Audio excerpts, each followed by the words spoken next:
Ricky's fridge was a science experiment. Something inside was glowing, something else was growling. He hadn't cooked in months. His diet was mostly cereal and regret. One day, while reaching for expired cheese, he knocked over a moldy container and it actually hissed. That's when he knew it was time for change.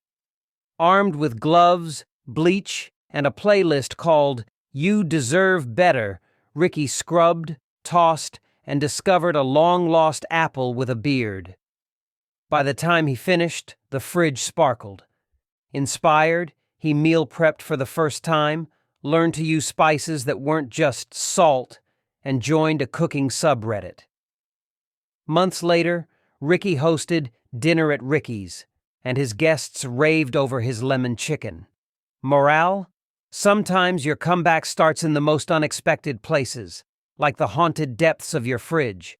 Clean your space, clean your life. Change often begins with one small, terrifying step.